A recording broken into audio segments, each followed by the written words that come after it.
ইলিশের প্রজনন মৌসুমে ২২ দিনের নিষেধাজ্ঞা শেষ হচ্ছে আজ। জেলেরা নতুন উদ্যমে নদীতে মাছ ধরতে প্রস্তুত। ভোলার মৎস্য ঘাট ও জেলেপল্লীতে বইছে আনন্দ উৎসব। হাসি ফুটেছে জেলেদের মুখে। মৎস্য আড়তগুলোতে আবার ফিরেছে প্রাণ চাঞ্চল্য। দর্শক, এই বিষয়ে আরো বিস্তারিত জানবো। আমাদের সহকর্মী ভোলা থেকে এর মধ্যে যুক্ত হয়েছেন কামরুল ইসলাম। কামরুল, জেলেরা কখন মাছ শিকারে যাচ্ছেন?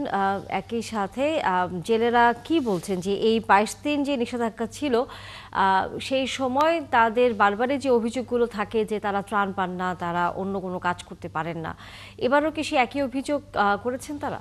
তানিয়া, আপনি জানেন যে মা ইলিশ রক্ষার জন্য যে ২২ দিনের যে অভিযান, সেই অভিযান আজ রাত ১২টার পর থেকে কিন্তু শুরু হয়েছে। মানে ১২টার পর থেকে সেই অভিযান উঠে যাবে।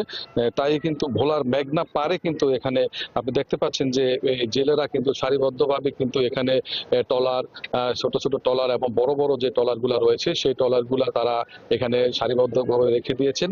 তারা রাত ১২টার পরে এখান থেকে তারা নদীতে নামবেন। তবে কিছু কিছু জেলে যারা সমুদ্রে মাছ ধরতে যাবেন তারা কিছুক্ষণের পরেই তারা তাদের যে সমুদ্রতে গেলে তারা ৮ থেকে ১০ দিন থাকতে হয়, সেই কারণে তারা আর এখান থেকে সমুদ্রে যেতে মিনিমাম ৮ থেকে ৯ ঘন্টা লাগে। তাই তারা কিছুক্ষণের পরেই তারা এখান থেকে রওনা দিবেন বলে আমাদেরকে জানিয়েছেন এখানকার জেলেরা।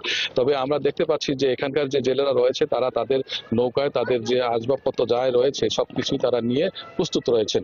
আমরা একটু কথা বলবো, একজন জেলে রয়েছে সেই জেলের সাথে, যে তিনি কিছুক্ষণ পরে ২২ দিন যে আপনি যে অভিযান দিয়েছে সেই অভিযানে আপনারা কেমন সময় পার করছেন এবং আপনাদের কি কোনো যে প্রণোদনা দিয়েছে সে না, অনুদান পাই নাই। এখন এই ২২ দিন যত অনেক কষ্ট করি কাটাইছি, কাটানোর পরে এখন আমরা আল্লাহ দিবানে জাল টাল ভরে রেডি হয়েছি, তেল টেল উঠাইছি। এখন আল্লাহ যদি নেয়, আমাদের সময় দেয় তো আমরা সময় করে ছেড়ে যাবো আর আল্লাহ যদি নেয়। আপনারা কেমন আশা করছেন যে মাছ পাবেন?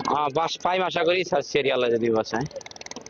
শুনছিলেন যে যারা বলছে যে এখানে যে তারা যে ২২ দিন যে তাদের যে অপেক্ষা, সেই অপেক্ষার পরে তারা আজকে নদীতে নামবেন এবং তারা আশা করছেন যে তারা প্রচুর পরিমাণ মাছ পাবেন। কারণ আপনি জানেন যে মৎস্য বিভাগ, জেলা মৎস্য কর্মকর্তা আশা করছেন যে ২২ দিনের নিষেধাজ্ঞা শেষে যে মাছের যে উৎপাদন তা বৃদ্ধি পাবে।